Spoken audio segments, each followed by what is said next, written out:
બેસાડું છું. જ્યારે જ્યારે પુષ્ટિ માર્ગના ધર્મગ્રંથોનું અવલોકન કરીએ છીએ ત્યારે ત્યારે આપણે પ્રતીત થાય છે કે શ્રીનાથજી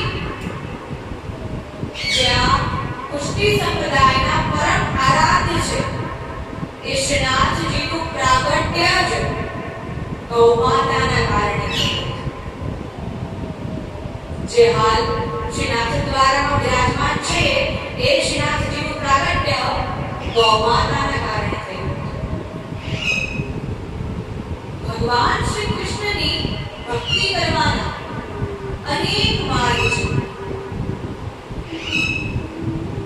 જે માધવાચાર્યનો માર્ગ,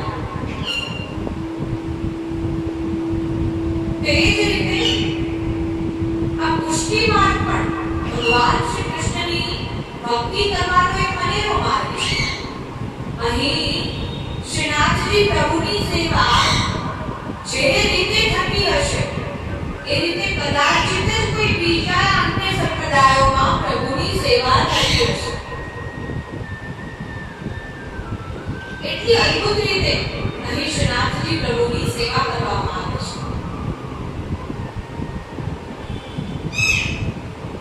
આગળ આપણે જ્યારે ધર્મગ્રંથોને વાંચીએ છીએ, ધર્મગ્રંથોનું અવલોકન કરીએ છીએ, ધર્મગ્રંથોના ઊંડાણમાં ઉતરીએ છીએ ત્યારે આપણે જાણ થાય છે કે શ્રીજી બાબા જેમ ત્યારે સર્વભૂતલ પર કૃપા કરી રહ્યા છે એટલે ગૌમાતા ખૂબ પ્યારી છે.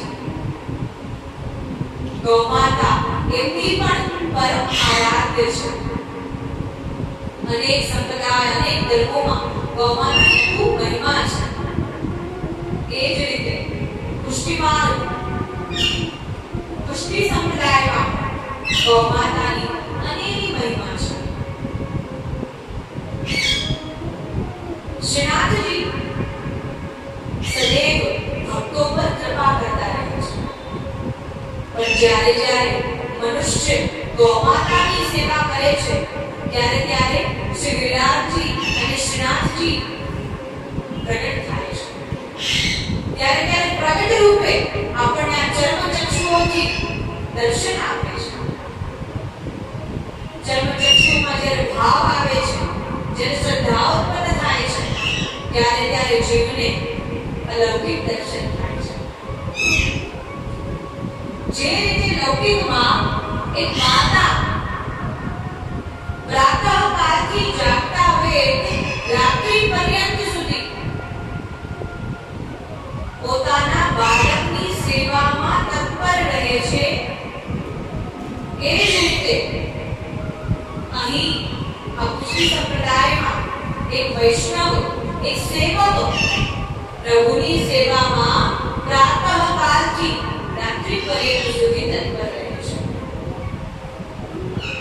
જે લૌકિકમાં આપણે જોઈએ કે બાળક કોઈ ઘરમાં નાનું બાળક હોય તે નાના બાળકના આધાર પર ઘરની દિનચર્યા ગોઠવે કે અત્યારે સવારે સૂતો છે, જલ્દી ફટાફટ કામ કરી હમણાં એને જાગવાનો સમય થઈ જશે, પછી એને સ્નાન કરાવવું, એને ભોજન કરાવવું, એને દૂધ પીવડાવવું, પછી ત્યારબાદ એને તૈયાર કરવું, એને ખેલાવવું, એની સાથે ખેલવું પણ પડે, બપોરે પછી એને સુવડાવવું, પછી એને સાંજનું ભોજન કરાવવું, સાંજે દૂધ પીવડાવવું. તો જે રીતે લૌકિકમાં એક માતા પોતાની દિનચર્યા પોતાના બાળકના આધાર પર ગોઠવે છે, એમાં એનું કંઈ ચાલે નહીં. જે રીતે બાળક રડે તો એને ત્યારે દૂધ પીવડાવવું પડે, બાળક જાગે ત્યારે તેને સ્નાન કરાવવું પડે. તો એ જ રીતે આ સંપ્રદાયમાં પણ અહીં પ્રભુની સેવા એ જ રીતે કરવામાં આવે છે કે સેવક પ્રાતઃકાળથી જાગે અને પોતાના સ્વામી અર્થાત પોતાના પ્રભુની સેવામાં રત થઈ જાય, પોતાના પ્રભુની સેવામાં લાગી જાય કે મારા પ્રભુને મંગલા કરાવી દઉં, મારા પ્રભુને હવે મંગલ ભોગ કરી દઉં, મારા પ્રભુને સ્નાન કરાવી દઉં, પ્રભુને શ્રીકાર નિત્ય નવા સામગ્રી, નિત્ય નવી સામગ્રીઓ શુદ્ધ કરી લાવો. પ્રભુને ભોગ દો, પ્રભુને અનુસર કરાવો, પ્રભુને ઉત્થાપન કરવું, પ્રભુને શયન કરવા. તો એ જ રીતે અહીં પણ શ્રીનાથજીની સેવા અત્યંત ભાવ અને શ્રદ્ધા સાથે કરવામાં આવે છે. શ્રી ગિરિરાજજીની તળેટીમાં અનેક ગામ, એમાંનું એક જમનાગતા ગામ, જેમાં એક ગૌરવા ક્ષત્રિય ધર્મદાસ હતા. ધર્મદાસને એક નાનો ભત્રીજો પણ હતો, 10 વર્ષનો ભત્રીજો હતો, જેનું નામ હતું કુંભનદાસ. અને આ શ્રી ગિરિરાજજીની તળેટીમાં એક બીજું ગામ પણ હતું, આન્યોર ગામ, જેના મુખી સદુ પાંડ્ય હતા, જેને 1000 ગૌમાતાઓ હતી. અને આ ધર્મદાસને 400 ગૌમાતાઓ હતી. તો એક સમયે જ્યારે ધર્મદાસ સાયંકાળ થયો ત્યારે ધર્મદાસની બધી ગૌઓ પાછી આવી. પણ એક ગૌમાતા જે સ્વભાવે થોડી વેગળી હતી, જેનું નામ હતું ધુમર, એ પાછી ન આવી. અને ધર્મદાસ વિચારમાં પડી ગયા કે જે ધુમર પાછી કેમ નથી આવી, એને જઈને શોધવી પડશે. તરત જ એનો ભત્રીજો આવી અને હજી બેસો હતો ત્યારે તરત જ કહ્યું કે ચાલ કુંભન ચાલ, જલ્દી જઈ અને ધુમરને શોધી લાવી. ત્યારે જે થાક્યો પાક્યો ખેતરેથી કામ કરી અને ભત્રીજો આવી અને સૂતો જ હતો તે ભત્રીજો તો ઉઠી ગયો. ભત્રીજાએ માથામાં કેસ બાંધી, રામ રૂપાડી અને નીકળી પડ્યો પોતાના કાકાની પાછળ. ધર્મદાસની પાછળ ગયો. ધર્મદાસ અને કુંભનદાસ બંને તે ધુમર ગૌમાતાને શોધી રહ્યા છે. એ ધુમર ક્યાં ગઈ, ધુમર કેમ દરરોજ ખોવાઈ જાય છે, એમ શોધી રહ્યા છે. તો જ્યારે તે શ્રી ગિરિરાજજીની તળેટી પર ગયા અને ત્યાં જઈને શું જોવે છે, ત્યાં જઈને એવું કૌતુક નિહાળ્યું, એવું અચંબિત કરનારું દ્રશ્ય જોયું કે બંને કાકા ભત્રીજો અચંબામાં આવી ગયા, આશ્ચર્યચકિત થઈ ગયા. ત્યાં જુએ છે દૂરથી કે ધુમર ગૌમાતા આપમેળે પોતાનું દૂધ એ શ્રી ગિરિરાજજીની તળેટીમાં સ્ત્રવી રહી છે. આપમેળે એ ધુમર ગૌમાતાના જલોમાંથી દૂધ વહી રહ્યું છે. ધર્મદાસ તો ડરી ગયા. ઘરે કુંભન એ ગૈયા को कहा है गयो, गैया की तबीयत ठीक ना लग रही, कौन वैद बुलाना पड़ेगा. ત્યારે વિચાર કરી અને દોડીને એ ધુમર ગૌમાતા પાસે પહોંચ્યા અને એ ધુમર ગૌમાતાને દચકારા મારવા લાગ્યા કે ખસે અને આગળ ચાલે. એ ધુમર ગૌમાતા તો ખસી જ નહીં. કેટલાય પ્રયાસો કર્યા પણ એ ધુમર ગૌમાતાના થનોમાંથી દૂધ વહી જ રહ્યું છે અને ત્યાંથી ખસી પણ નહીં. એટલામાં જ એક રૂપાની ઘંટડી જેવો અવાજ આવે છે. ધર્મદાસ આ ધુમર ગૌમાતા શ્રી નંદ બાબા ના કુળની ગાયોની ગૌમાતા છે.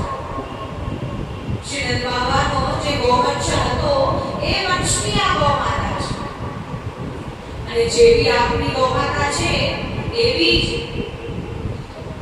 આન્યોર ગામના સદુ પાંડે ની પણ ગૌમાતા છે. અને એ પણ નંદ બાબાના કુળની ગૌમાતા છે. ધર્મદાસ મને આ ધુમર ગૌમાતાનું દરરોજના દૂધ ખૂબ મીઠું લાગે છે, મને બહુ ભાવે છે. પહેલા કેટલાય વર્ષ કેટલાય મહિના આ આન્યો ગામના મુખી સદુ પાટીની ઢુમર મને દરરોજ નિત્ય દૂધ પીવડાવવા માટે આવતી. તો હવે થયું એવું કે એમની ગૌમાતા દૂધ દેતી બંધ થઈ છે. તો એમની ગૌમાતા કેટલી દૂધ આપી રહી નથી. તો એટલા માટે હવે આપની આ ગૌમાતા આપની આ ઢુમર ગૌ ગૈયા મને અહીં દરરોજ નિત્ય દૂધ પીવડાવવા માટે આવે છે. અને મને આ ઢુમરનું દૂધ ખૂબ મીઠું લાગે છે.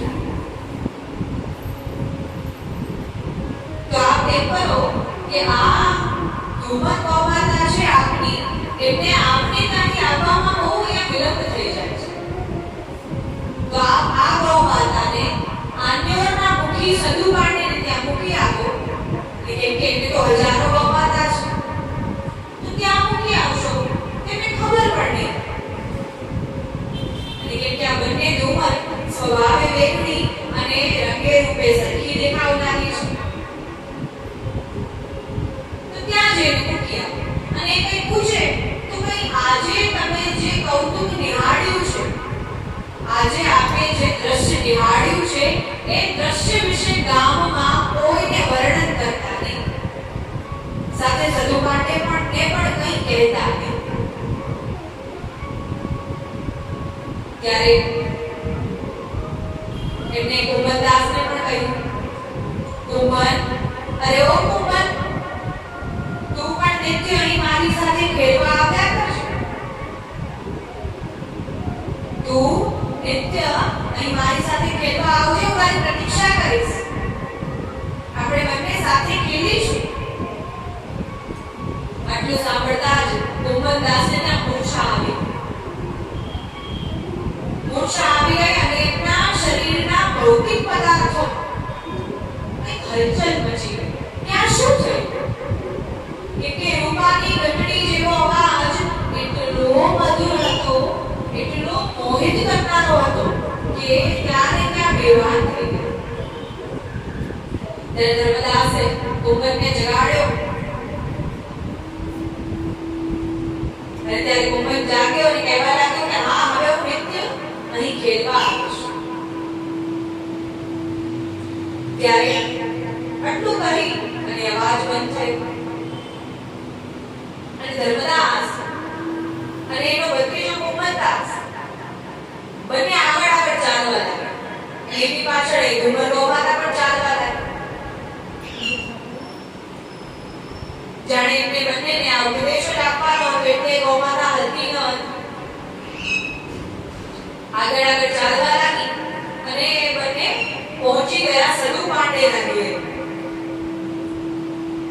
અને ત્યાં સદુ પાંડે એમની ખીરકમાં ગૌમાતાની દેખરેખ કરી રહ્યા હતા. એમની બધી ગૌમાતા હોય એ બધી હજી સાંજે ચરીને પાછી ફરી હતી, એમની દેખરેખ કરી રહ્યા હતા. તેને કહેવા લાગ્યા, ધર્મદાસ એ ગૌમાતાને આપી અને કહેવા લાગ્યા કે શું આ આપની ગૌમાતા છે? મને તો આપની જ ગૌમાતા લાગે છે. કે અમે જ્યારે અમારી ગૌમાતાને શોધવા નીકળ્યા હતા તો સામે પર્વતથી ઉતરતી અમે જોઈ લીધી. અને આ ઢુમરે આપનો માર્ગ પકડી લીધો. તાસુ હવે માલુમ પડી કે એ તો આ પૈકી ગૌમાતા, એ તો આ પૈકી ક્રિયા. તો અમને એવું લાગ્યું કે અમે અમારી ગૌમાતાને પુચકારીએ છીએ, અને આપની ગૌમાતાને પણ અહીં સુધી લઈ આવ્યા. ત્યારે સદુ પાંડે કહેવા લાગ્યા, અચ્છોકીની ભૈયા, અચ્છોકીની, રોજ આ ગૌમાતા નિત્ય જાય અને દરરોજ ખોવાઈ જાય છે. અમારો જે ગોવાળ છે એને પણ મને ફરિયાદ કરી કે નિત્ય જાય અને દરરોજ ખોવાઈ જાય. હું પણ કઈ ઉપાય કરવાનો હતો. સારું કર્યું આપ પહેલાથી લઈ મૂકી જાઓ છો. ત્યારે ધર્મદાસ બોલ્યા નહીં અને ત્યાંથી નીકળી ગયા. ધર્મદાસ અને કુંભદાસ પોતાના ગામ પાછા ફર્યા.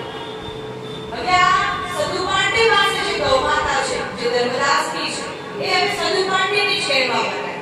એ ધુમર એમની જ કહેવામાં લાગી કે જે પહેલી ધુમર હતી એને તો દૂધ આપવાનું બંધ કર્યું હતું. તો આ ધુમર ગૌમાતા નિત્ય શ્રી ગિરિરાજની ધરતી પર ચડી જાય. નિત્ય બીજી ગૌમાતાઓથી નોખી પડી, એનાથી જુદી પડી અને નિત્ય શ્રી ગિરિરાજની ધરતી પર ચડી અને આમ વેળે જેને થળોમાંથી દૂધ વહેવા લાગ્યું. તો થોડા દિવસ તો આમ ચાલ્યું. કેમ કે ધર્મદાસને અને કુંભરને હવે કહેવાનું ના પાડી હતી એટલે એને કોઈને કંઈ કહ્યું પણ નહીં કે અમે તો શું દ્રશ્ય જોયું છે. ત્યારબાદ ઘણા સમય સુધી આવું ચાલ્યું. પ્રભુ નિત્ય કુંભર સાથે ખેલે, કુંભરદાસ નિત્ય એમની સાથે ખેલવા જાય અને એટલામાં બીજી જે ગૌમાતા હોય એની પેટમાં ચરી અને પ્રભુ પણ કુંભરદાસ સાથે ખેલીને ખૂબ પ્રસન્નતા અનુભવી. એને ખૂબ આનંદ આવ્યો. ઘણા દિવસો સુધી આમ ચાલ્યું. ત્યારબાદ એક દિવસ સંધુ પાંડેને વિચાર આવે કે દરરોજ આ ધુમર ગૌમાતાનું દૂધ ક્યાં વયું જાય છે? એક તો એ ખોવાઈ જાય છે, ઉપરથી એનું દૂધ પણ મળતું નથી. પણ નિત્ય દૂધ ખોવાઈ ક્યાં જાય છે? જાણ તો કરવી પડશે. નિત્ય આમ ચાલે એનું દૂધ કઈ રીતે મળશે?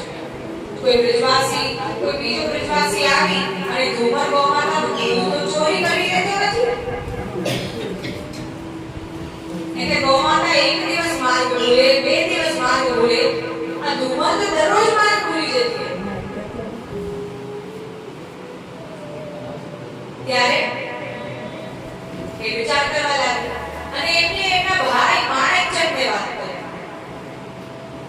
અને આ રીતે બધા અનુભવી બીજા બ્રજવાસીઓને લઈ અને એક દિવસ બધાએ એવી યોજના બનાવી કે એક દિવસ આ ધુમર ગૈયાનો પીછો કર્યો. કે ધુમર ગૌમાતા નીકળે તરત જ એમની પાછળ પાછળ જઈએ અને પૂરો સમય, પૂરો દિવસ એમની પાછળ પાછળ રહી. તો ખબર પડી કે ધુમર ગૌમાતા આખા દિવસમાં ક્યાં જાય છે અને એનું દૂધ પણ ક્યાં જાય છે. બધાએ આવી યોજના બનાવી.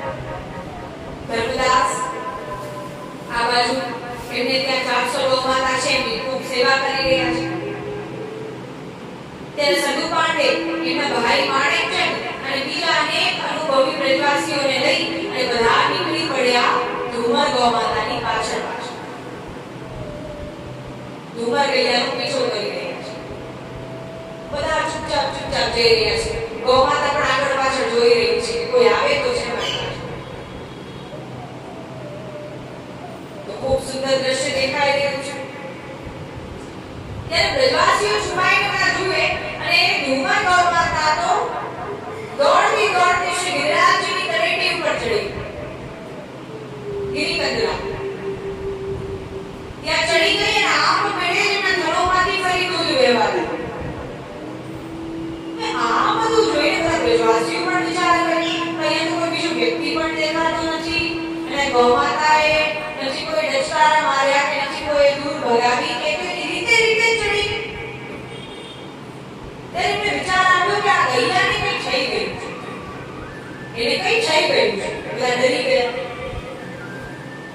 ત્યારે જ્યારે એ દૂધ સ્રવી અને જ્યારે ધુમર ગૌમાતા થોડી દૂર ખસી ત્યારે સમસ્ત બ્રજવાસીઓ ત્યાં જઈ અને શ્રી ગિરિરાજજીની એક શિલાને ખસેડી અને શિલાને ખસેડી જુએ છે તો શું જુએ છે?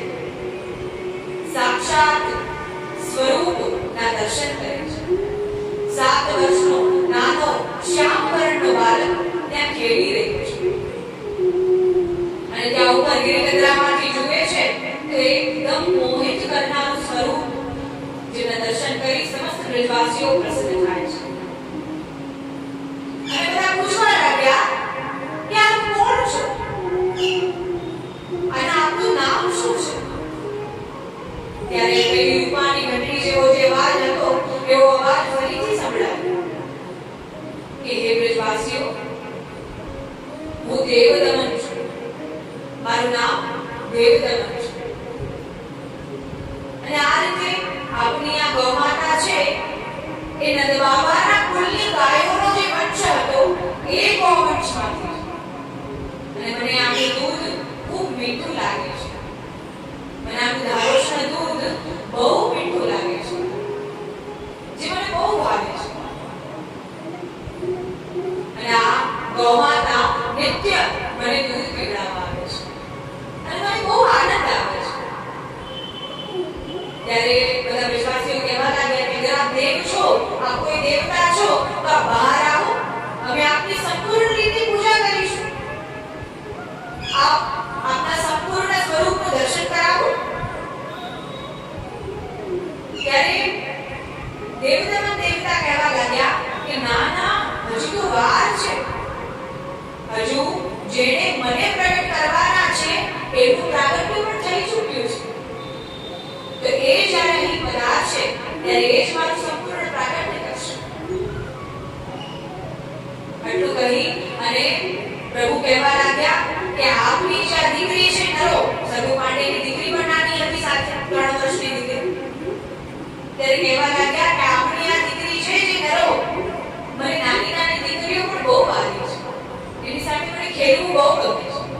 તો આપની આ દીકરી સાથે જ દરરોજ આ ધુમર ગૌમાતાનું દૂધ મોકલી આપજો અને સાયંકાળ થાય ત્યારે હું એમની સાથે ખેલીશ, ધુમર સાથે પણ ખેલીશ. તો આ રીતે જાણે પ્રભુ પોતાની સખાની મંડળીઓ બનાવતા હોય એવું દ્રશ્ય દેખાઈ રહ્યું છે, એવું ચાલી રહ્યું છે. ત્યારે સમસ્ત બ્રજવાસીઓ હવે આ દેવદમનના દર્શન કરી અને નીચે ઉતરી ગયા છે. અને બધાએ વારાફરતી જે સગુ પાંડેની દીકરી નરો હતી એટલે બધાએ વારાફરતી ને ભાગ્યની સરાહના કરી કે વાહ નરો, તું તો ભાગ્યવાન છે કે સાક્ષાત દેવતા, સાક્ષાત પ્રભુએ તારા આજે દૂધ આરોગવાની ઈચ્છા પ્રગટ કરી છે. તું તો બહુ ભાગ્યવાન છે.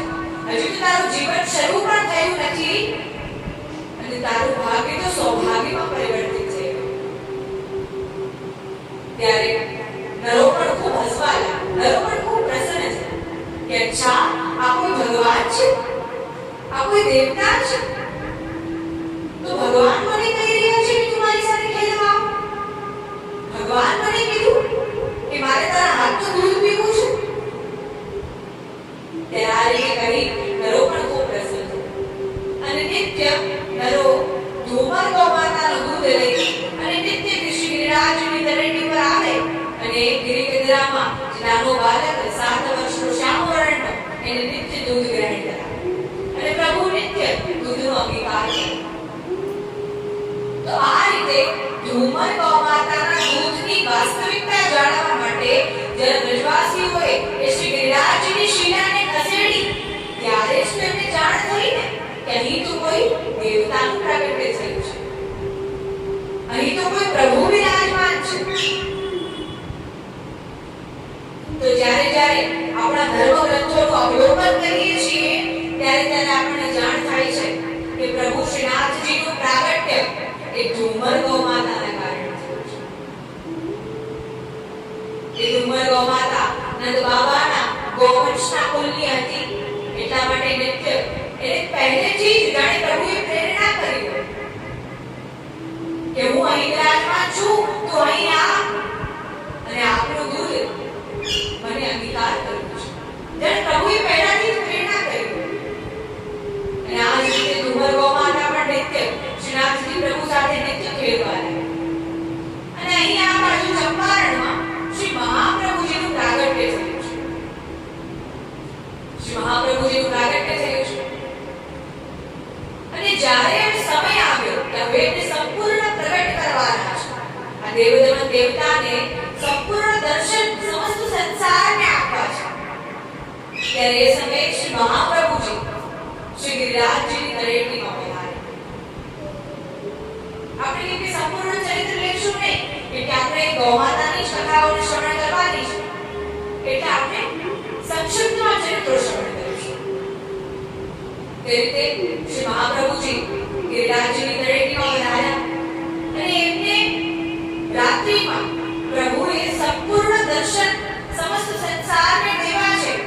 ઈચ્છા પ્રગટ કરી.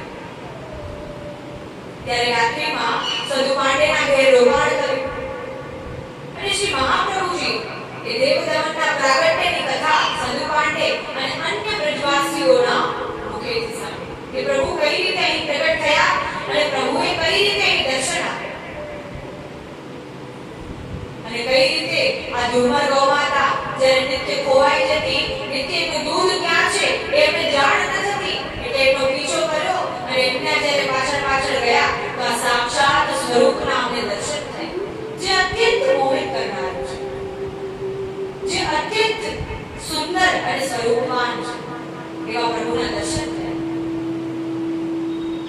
ત્યારે શ્રી મહાપ્રભુજીએ સમસ્ત બ્રજવાસીઓને પ્રાતઃકાલ આ દેવદમનના શ્રીનાથજી દેવદમનમ શ્રીનાથમ ચ લીલા કરોટી છે. યા તો સાક્ષાત શ્રીનાથજી છે.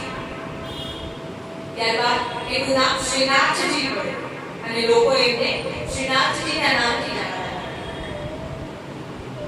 ધીરે ધીરે આ શ્રી ગિરિરાજજીના તળેટી આસપાસ ઘણા ગામો વસી ગયા અને જ્યારે જ્યારે બ્રજવાસીઓની બધી ગૌમાતા ખોવાઈ જતી ત્યારે બ્રજવાસીઓ શ્રી ગિરિરાજજીની આ શ્રીનાથજીની માનતાઓ રાખે, કેમ કે પ્રભુની ગૌમાતા ખૂબ પ્યારી છે. બધા બ્રજવાસીઓના વાતની જાણ થઈ કે પ્રભુને ગૌમાતાનું દૂધ પણ બહુ પ્યારું છે.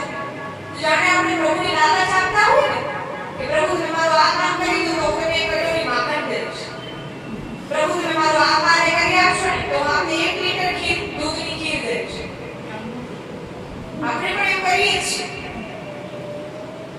તે બ્રજવાસીઓ પણ પ્રભુને એવું જ અનુનય વિનય કરતા કે પ્રભુ हमारी गैया खो गई है, ऐसी कृपा करो कि गैया वापस आ जाए तो हम आपको 1 कटोरी माखण का भोग करेंगे.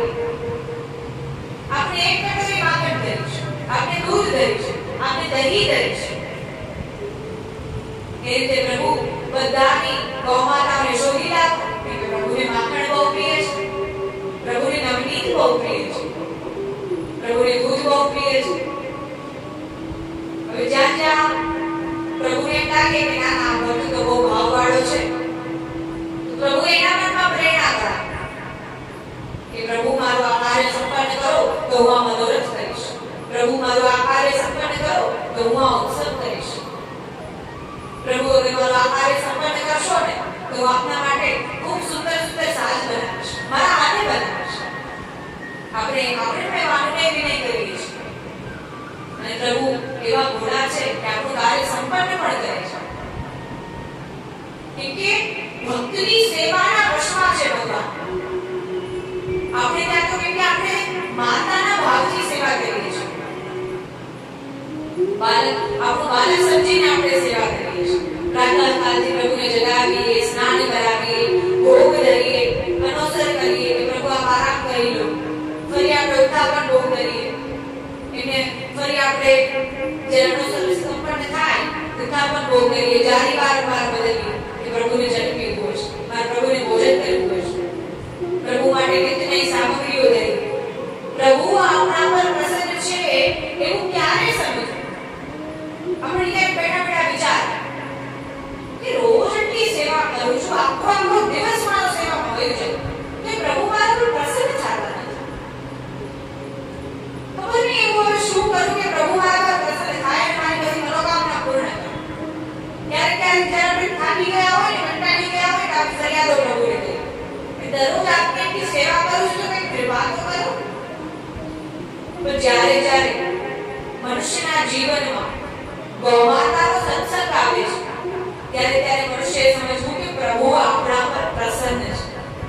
કેમ કે પ્રભુની તો આરાધ્ય છે ગૌમાતા, પ્રભુની પ્યારી છે ગૌમાતા. તો પ્રભુ અગર એનું પ્યારું તત્વ આપણા સમક્ષ વિરાજમાન કરી અને આપણને એની મહિમાનું ગાન કરવાનો અવસર પ્રાપ્ત કરાવે છે તો આપણાથી વધારે ભાગ્યવાન કોણ હોય છે? જ્યારે કોઈ વસ્તુને જોઈએ, કોઈ ભોજન કરવાનો પદાર્થ હોય, જે દૂધ છે, દહીં છે ને જોઈએ ત્યારે આપણને મનમાં વિચાર આવે કે આવું દહીં મારા પ્રભુને પણ દરું તો. ત્યારે આપણે રસ્તામાં જતા હોય આપણને લીલો કેવો બહુ સુંદર દેખાય ત્યારે વિચાર આવે કે આવી દ્રાક્ષ મારા પ્રભુને દરું તો. આવી કેરી જ્યારે હું પ્રભુને ધરીશ તો પ્રભુ તો બહુ પ્રસન્ન થશે. જ્યારે જ્યારે કોઈ પણ વસ્તુને જોઈ, કોઈ પણ આપણી ભૌતિક પદાર્થોને જોઈ આપણે પ્રભુ યાદ આવે ત્યારે સમજવું કે પ્રભુ આપણા પર પ્રસન્ન છે. જ્યારે પુષ્પ જોઈએ ત્યારે એવો વિચાર આવે પ્રભુ માટે માલાજી સિદ્ધ કરી. તો એ બધા ભાવ છે. કોઈ પણ સારું વસ્ત્ર જોઈએ, સુંદર નવીન વસ્ત્ર જોઈએ, આપણે વિચાર આવે આમાંથી પ્રભુના વસ્ત્રો બનાવી. આપણને વિચાર આવે કે હવે મારા પાસે એટલું પૂરતું ધન છે તો લાવો ને જઈને મોતી લઈ આવો પ્રભુ માટે માલાજી સિદ્ધ કરી. તો એ બધો ભાવ છે. અર્થાત પ્રભુ આપણા પર પ્રસન્ન છે. એકલા લૌકિકમાં પણ આપણે 100 કામ છે. ઘરના પરિવારજનોને સાચવવા, ઘરનું બીજું કામ કરવું, બહારથી વસ્તુઓ લેવા જવી, અને એમાં પણ સૌથી મોટી બાધા છે મોબાઈલ. તો અગર આવા બધા દરમિયાન આપણે પ્રભુ યાદ આવે છે તો પ્રભુની કૃપા છે. વિશેષ રૂપથી આપણે જ્યારે પ્રભુની સેવા કરીએ તો ગૌશાળા જઈએ, જ્યારે જરા પેઢી જઈએ તો ગૌશાળા જઈએ, ગૌઓની પરિક્રમા કરી, ગૌઓની પ્રદક્ષિણા કરી. શાસ્ત્રોમાં પ્રમાણ છે કે ગૌઓની પ્રદક્ષિણા કરવા માત્રથી સપ્તદ્વીપોની પ્રદક્ષિણા થાય છે. ગૌઓની પ્રદક્ષિણા કરવા માત્રથી સમસ્ત તીર્થોની પ્રદક્ષિણા થાય છે. પ્રદક્ષિણા થાય છે. કેમ કે ગૌમાતાના શ્રી ચરણોમાં 68 કોટી તીર્થ વિરાજમાન છે. તો તેમની પ્રદક્ષિણા આપણે કરીશું તો સમસ્ત તીર્થોની પ્રદક્ષિણા થાય એવું માનવામાં આવે છે. જ્યારે જ્યારે હવેથી આપણે ગૌમાતાની પ્રદક્ષિણા કરીએ ત્યારે મનની મનોકામનાઓ જે હોય ને બોલતું રહેવાય. આપણે પ્રભુ મારે આ જોઈએ છે તો ગૌમાતાને કહો ને મને આ દેવડાવો.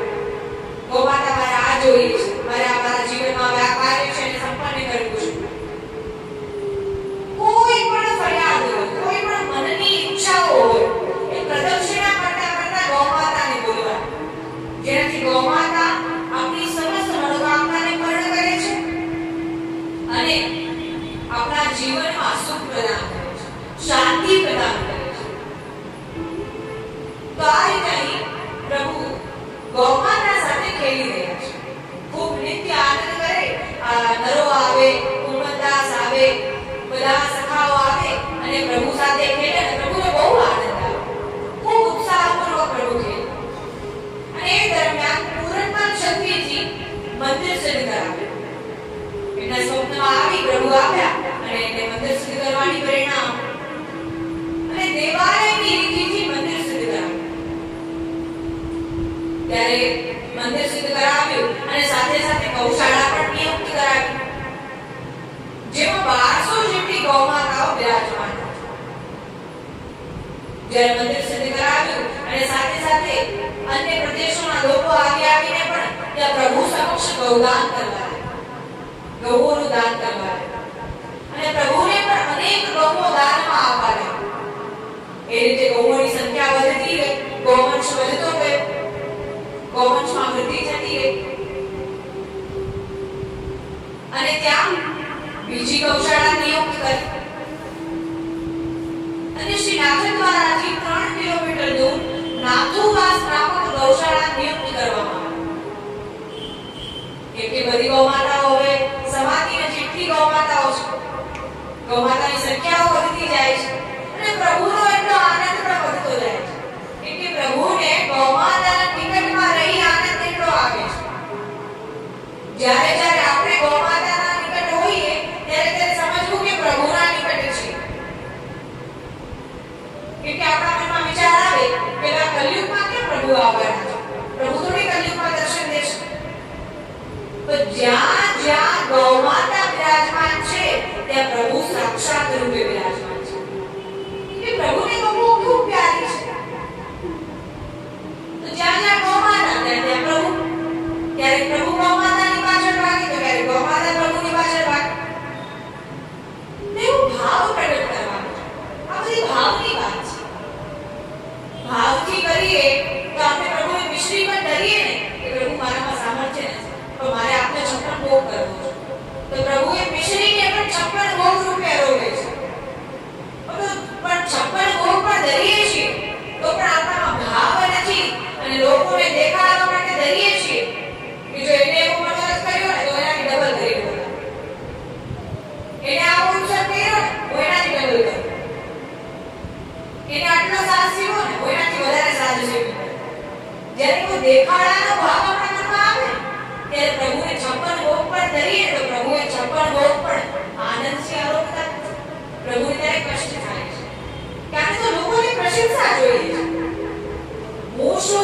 છું, મારે શું જોઈએ છે એ તો કોઈ જોતું જ નથી. કે પ્રભુ તો ઉત્તમ વસ્તુના ભોગતા છે. પ્રભુને આપણે ભાવથી જે પણ દઈએ છીએ પ્રભુ આરોગી લે છે. એ ભાવ આરોગે છે, ભોજન નહીં. ભોજન તો આપણે નિત્ય બનાવીએ છીએ, ક્યારેક મીઠું ઓછું પડી ગયું, જ્યારે ભોગની થાળી આવે ત્યારે આપણે ચાખી ત્યારે જાણ થાય ત્યારે તો મીઠું ઓછું છે. તે પ્રભુ કેવા છે? આરોગી લે. ભાવ હોવો જોઈએ કે મારે પ્રભુને ભોગ દેવો છે. પ્રભુનું સુખમાં પોતાનું સુખ જાણવું જોઈએ.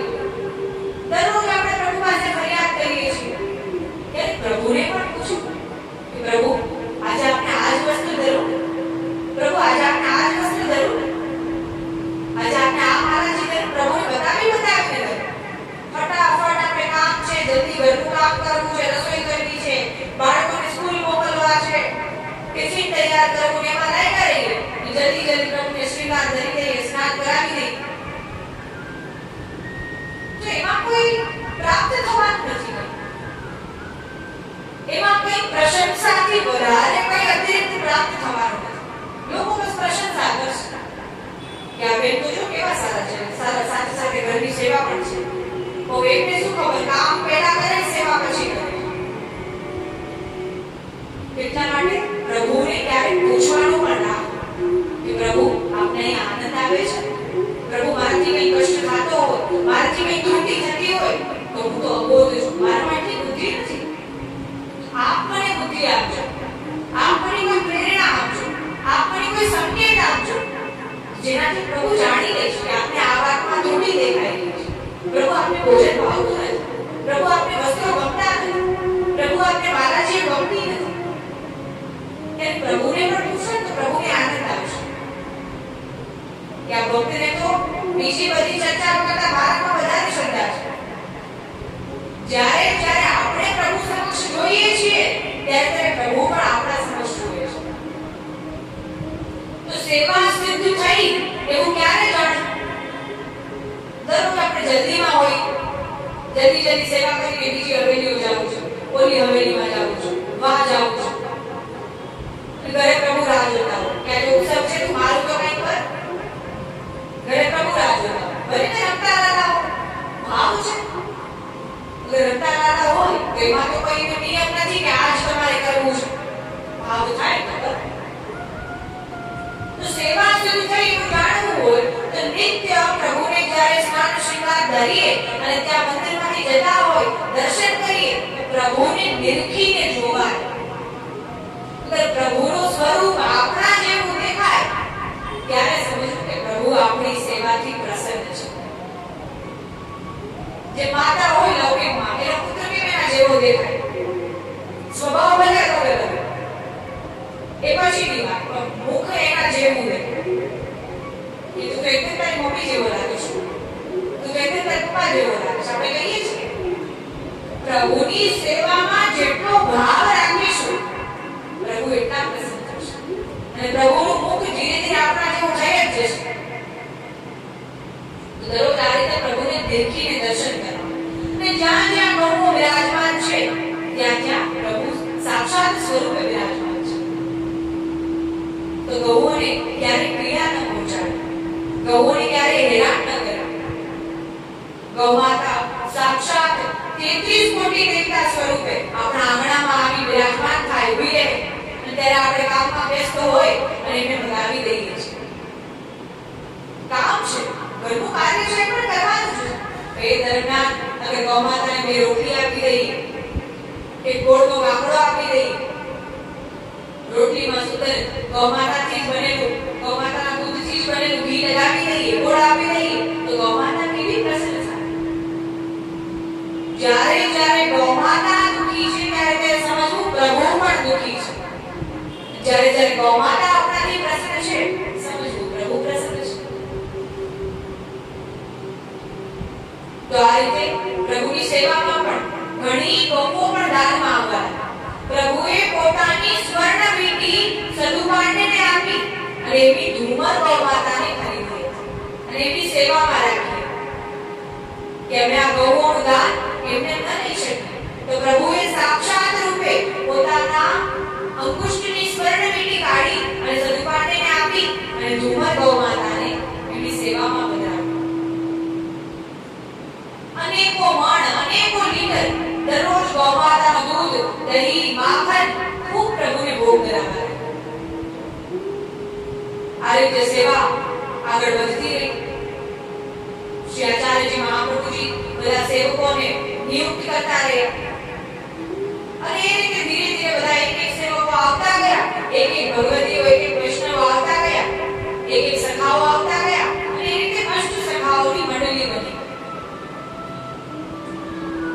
અને એ અષ્ટ સખાઓમાં પ્રધાન કુંભદાસજીને રાખ્યા.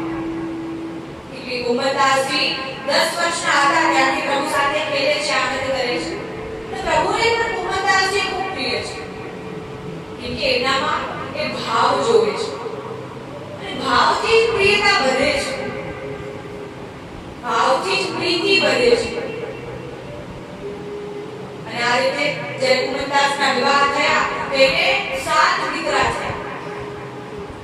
તેમાંનો ચોથો દીકરો કૃષ્ણદાસ એ પણ ગૌમાતાનો એવો પરમ ભક્ત થયો.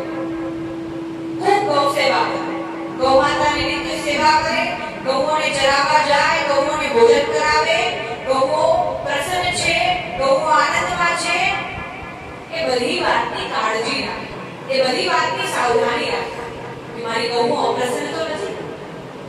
કે ગૌઓને કઈ થયું, ગૌઓ અપ્રસન્ન થઈ, દુઃખી થઈ તો પ્રભુ પણ દુઃખી થશે.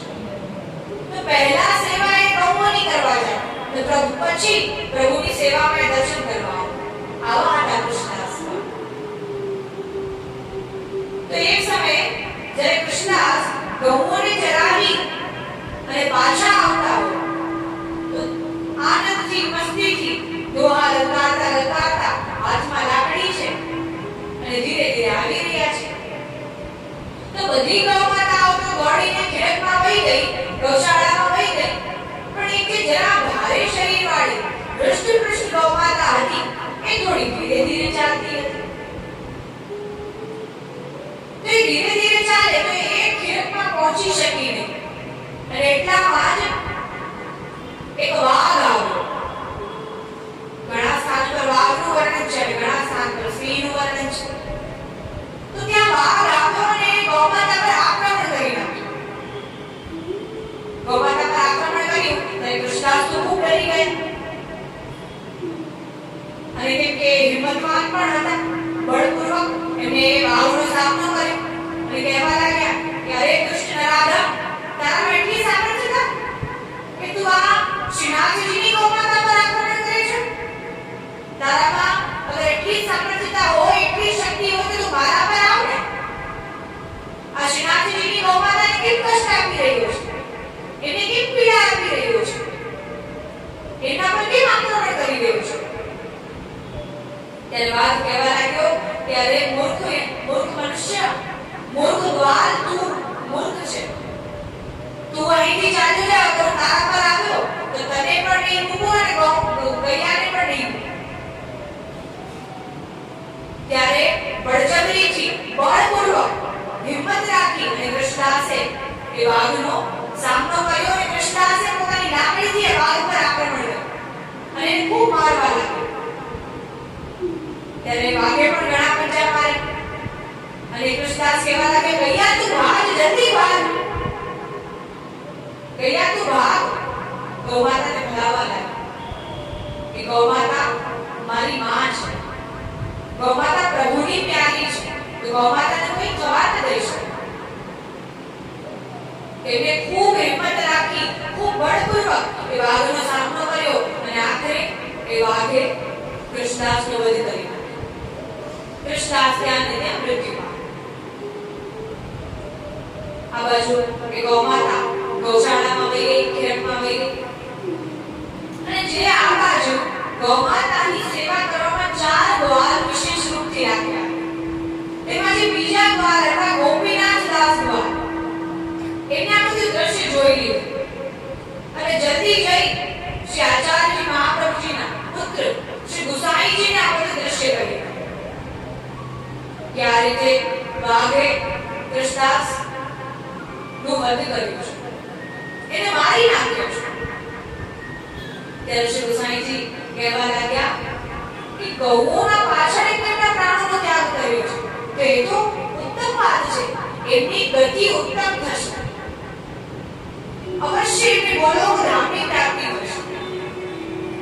કે એમની અને જીવન પણ પોતાનું સંપૂર્ણ જીવન ગૌઓની સેવામાં લગાવ્યું છે.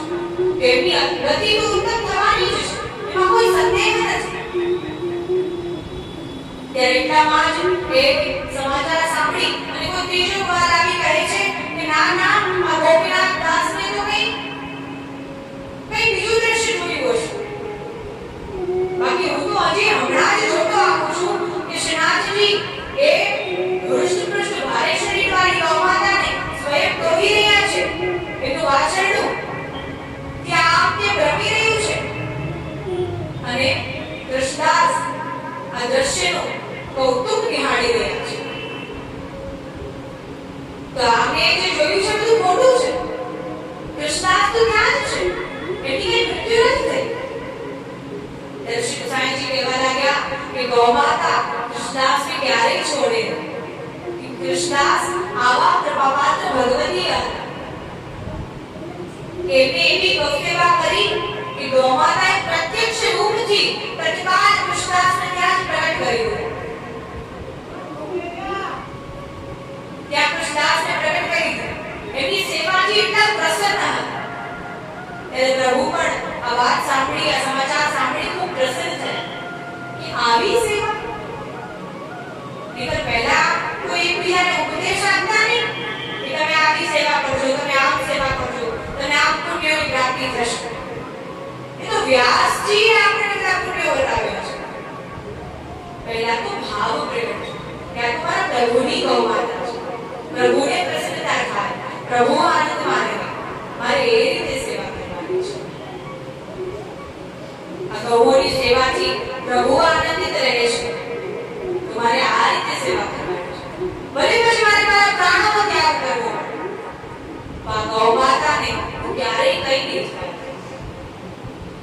પ્રભુની આવી પ્યારી છે ગૌમાતા. પ્રભુને સર્વરૂપથી એવા ભક્તો ગમે છે કે ગૌમાતાની સેવા કરે છે. પ્રભુની સેવા તો બધા કરે જ છે, એમાં કોઈ સંદેહ નથી. એકબીજાને જોઈ અને મનમાં એવો ભાવ પ્રગટ થાય કે આ પણ સેવા કરે છે તો હું પણ સેવા કરું, અને આપણે ઠાકોરજીને બદલાવી લઈએ છીએ, સેવા કરવા લાગી જઈએ. એમાં કોઈ મોટી વાત નથી. એ તો પ્રભુ પ્રેરણા કરે જ છે, અને આપણે દૈવી જીવ હશું તો આપણા મનમાં પણ એવો ભાવ આવવાના જ છે કે હું પ્રભુની સેવા કરું, પ્રભુ માટે કંઈ સિદ્ધ કરી લઈ જાઉં. ક્યારેય કોઈ સેવા નાની અથવા મોટી હોતી નથી. સેવા તો સેવા હોય છે. એ પછી આપણે મંદિર વસ્તે કરીએ, બુહારી કરીએ, સાજ સીવીએ, માતાજી સિદ્ધ કરીએ, વસ્ત્રો સિદ્ધ કરીએ, કે રસોઈ સિદ્ધ કરીએ, કે પછી પ્રભુની સેવા કરીએ. સેવા તો સેવા હોય છે, પણ આપણા ભાવની ગણના થાય છે. તો પ્રભુને એવા ભક્તો પસંદ છે, એવા ભક્તો પ્રિય છે જે ગૌમાતાની પ્રધાન રૂપે સેવા કરે છે. ત્યાં શ્રીનાથ દ્વારાથી દૂર નાથુવાસ નામક ગૌશાળામાં 1500 થી પણ વધારે ગૌમાતાઓ રહેવા લાગી. અને ત્યાં નિત્ય ગોપાષ્ટમી પર, ગોવત્સ દ્વાદશી પર, દરેક ઉત્સવ મનોરથોમાં 56 ભોગ ઇત્યાદિમાં અનેક મણ, હજારો મણ ગૌમાતાઓનું દૂધ અહીં સુધી લાવવામાં આવતું. અને ગોપાષ્ટમી પર તો અને દીપાવલી પર એના બીજા દિવસ જ્યારે પ્રભુનું ગૌઓનું પૂજન કરવામાં આવે ત્યારે નાથુવાસની સમસ્ત